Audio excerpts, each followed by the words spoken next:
je ne dirais pas que j'aurais pu faire ce métier-là sans faire la formation, personnellement. Mais j'ai vu que je pouvais tirer de mon expérience précédente les compétences et les réutiliser. Et je pense que chacun de nous, de manière différente, a pu utiliser les compétences qu'on avait avant dans nos métiers précédents et les réexploiter dans nos nouveaux métiers. Petite aparté aussi qui peut peut-être en rassurer certains. Alors moi, j'étais dans la communication et très honnêtement, je suis arrivée à un niveau dans mon travail où j'ai perdu un sens à ce que je faisais. Je rédigeais des articles sur le béton, le carrelage. Je faisais des sites internet là-dessus et des newsletters. Et puis, au bout d'un moment, je suis arrivée au travail et j'ai réalisé que, ça s'est fait progressivement, mais que mon travail perdait du sens. Alors, je sais que c'est un mot qu'on utilise beaucoup, mais vraiment, je me demandais, j'ai même demandé à ma boss, mais je ne sais pas ce que je fais là, en fait. Je ne sais pas pourquoi je me lève le matin, je ne sais pas pourquoi. Et vous venez voir la chose, j'ai fait un burn-out. Donc, j'ai été en arrêt pendant 3 mois.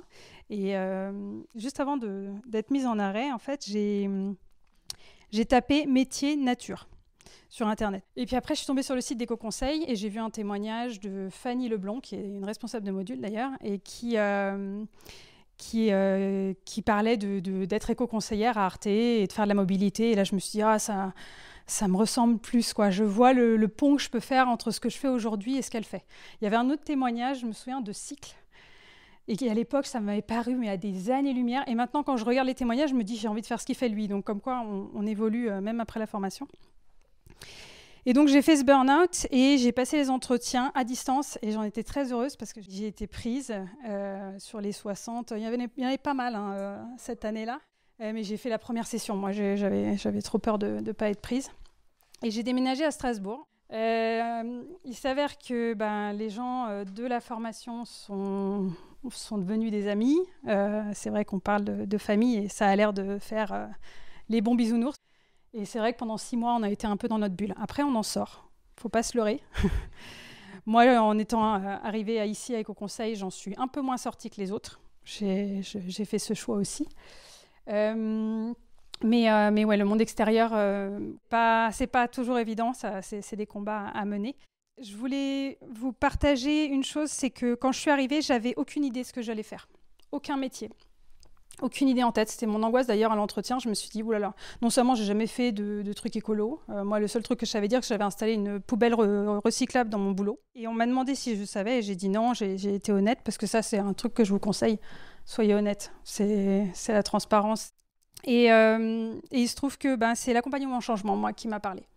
Une intervenante qui s'appelle Sandra Gégère-Jacob, qui est intervenue et qui a expliqué ce que c'était qu'être facilitateur.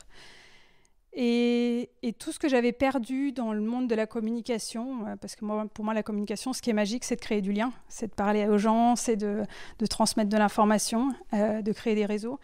Et je l'ai retrouvé avec ce métier de facilitateur. Réamener les gens à parler ensemble, à trouver des solutions ensemble, à co-construire en fait. Ce mot qui peut apparaître galvaudé, mais qui, moi, me parle énormément.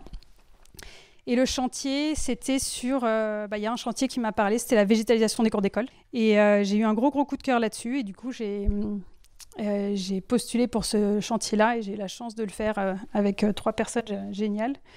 Et ça a donné un stage derrière et ça a donné le poste où je suis aujourd'hui à Éco-Conseil.